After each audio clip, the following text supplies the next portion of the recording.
Assalamualaikum Sobat Football United, ringan amatiran ala gue. Semoga semuanya sehat-sehat selalu sekeluarga. Ada beberapa informasi yang ingin gue kabarkan di video kali ini. Gue mulai dari situasi Bruno Fernandes. Yang fantastis, Bruno Fernandes pekan lalu memecahkan rekor dari David Beckham. Saat ini dia menatap rekor dari Thierry Henry dan juga Kevin De Bruyne sebagai pemain yang memberikan assist terbanyak dalam satu musim. Dan apakah Manchester United, apakah Bruno Fernandes bisa mendapatkannya bersama dengan Manchester United? Menurut gue peluang tersebut juga tidak sedikit ya, artinya peluang tersebut juga lebar. Kita lihat akan seperti apa. Ada beberapa situasi yang ingin gue sharing. Ada beberapa analisa terkait dengan situasi Bruno Fernandes ya.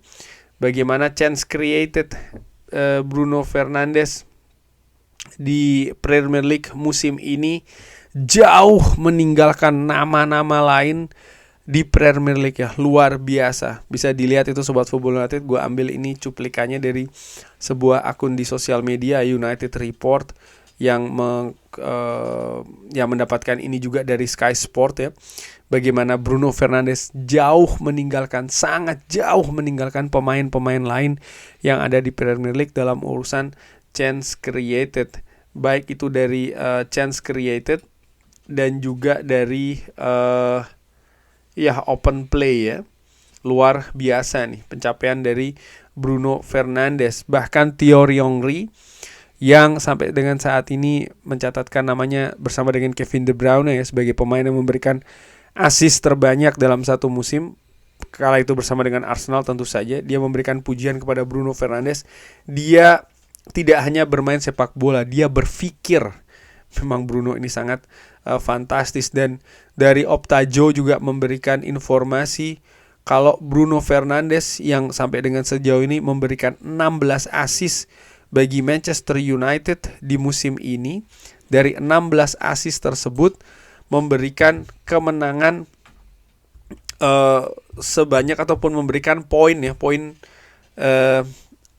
18 poin. Jadi dari 16 assist tersebut ini seharga 18 poin Manchester United. Dan tanpa assist dari Bruno Fernandes, artinya Manchester United ini kehilangan 18 poin. Dan saat ini Manchester United berada di peringkat ketiga dengan nilai 54, tapi kalau dikurangi 18 maka Manchester United hanya akan mendapatkan 36 poin. 36 poin itu artinya Manchester United berada di peringkat ke-15. Bisa dibayangkan Sobat Football United, Manchester United berada di peringkat ke-15 tanpa Bruno Fernandes, tanpa kontribusi Bruno Fernandes. Dan dengan kontribusinya memberikan 18 poin, mengangkat Manchester United sampai dengan peringkat ke-3. Faktanya demikian ya, like it or not, suka tidak suka terhadap Bruno Fernandes. Sayangnya faktanya seperti ini, mau berkata apa lagi. Dan Opta juga mengatakan bahwa ini adalah poin terbanyak yang disumbangkan dari seorang pemain ya di kompetisi sepanjang sejarah Premier League. Luar biasa. Seorang pemain memberikan assist yang berpengaruh ke 18 poin. No comment menurut gue. Ini fantastis. Dan dengan hasil sampai dengan seperti itu tadi yang disebutkan oleh beberapa sumber, beberapa media, dari Mail Sport mengatakan bahwa Manchester United telah mengatakan kepada Bruno Fernandes kalau klub ya akan melakukan segalanya. Klub akan melakukan segalanya untuk terus menahan Bruno di musim panas nanti. Bruno Fernandes sendiri akan mengakses situasinya ya di Manchester United setelah Piala Dunia. Jadi Manchester United dalam posisi akan berusaha betul-betul mempertahankan Bruno Fernandes, tapi sekarang bola balik lagi ke Bruno Fernandes. Menurut gua ya Manchester United bisa saja berkata kalau mereka ingin supaya Bruno Fernandes stay.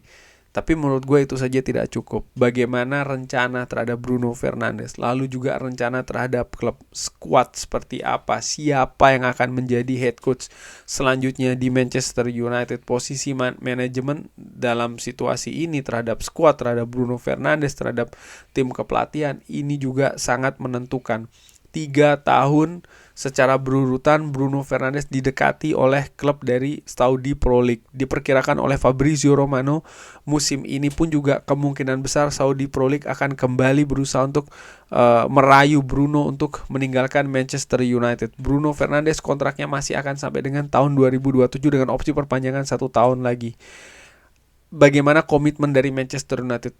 Klub bisa saja mengatakan akan berusaha sekuat tenaga untuk mempertahankan Bruno Fernandes, tapi implementasinya seperti apa? Apakah akan men-trigger opsi perpanjangan 1 tahun ataukah akan menawarkan menawarkan kontrak baru kepada Bruno Fernandes? Hal-hal seperti itu yang gua nantikan nih. Jadi manajemen tidak hanya omong doang saja, tapi ada situasi yang yang lebih serius gitu loh dalam rencananya untuk mempertahankan Bruno Fernandes.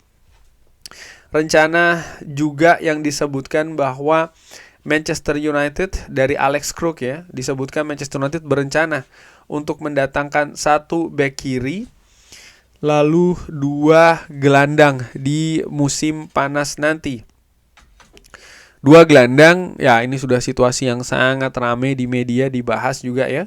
Ada kemungkinan 1 gelandang premium, 1 mungkin yang bukan premium, atau bahkan mungkin dua-duanya premium. Tapi Manchester United melihat betul bahwa sektor gelandang ini ataupun sektor tengah merupakan sektor yang menjadi prioritas di bursa transfer musim panas nanti. Nah, terkait dengan posisi bek kiri, kenapa kok Manchester United memprioritaskan juga posisi bek kiri? Karena hierarki memiliki keraguan dengan konsistensi kemampuan fisik dari Luke Shaw.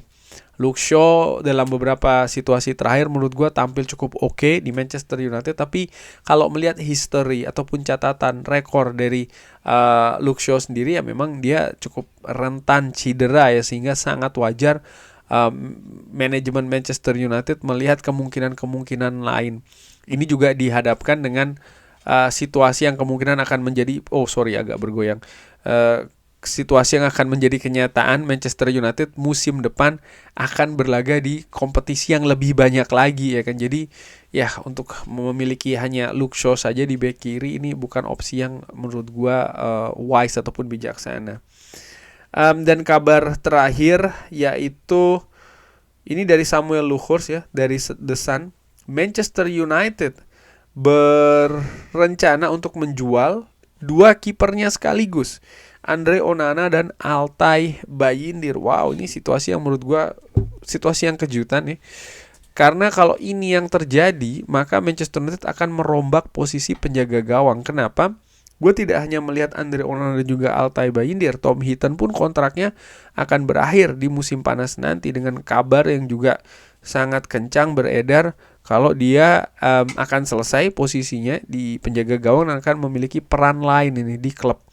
Nah, kalau itu yang terjadi maka Andre Onana dijual, lalu Altay Bayindir juga dijual, maka akan ada perombakan ya. Tapi tentu saja ini tidak akan menyentuh pilihan pertama atau opsi pertama dari penjaga gawang Manchester United yang saat ini menurut gue dengan solid dipegang oleh Senne Lammens.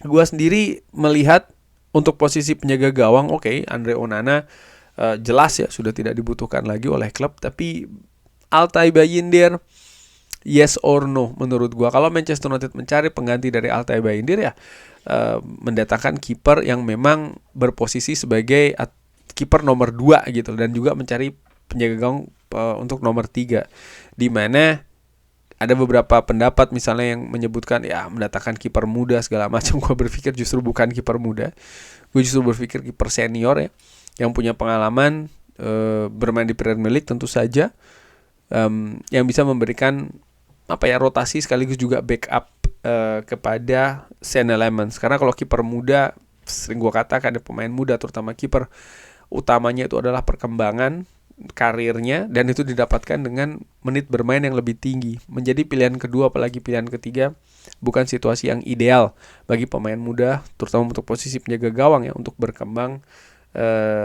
terutama di karirnya. Kurang lebih seperti itu. Bagaimana menurut Sobat Football United? Ada pendapat lain? Seperti biasa silahkan drop di kolom komen. Terima kasih sudah menyaksikan. Jangan lupa like, sholat, dan juga subscribe.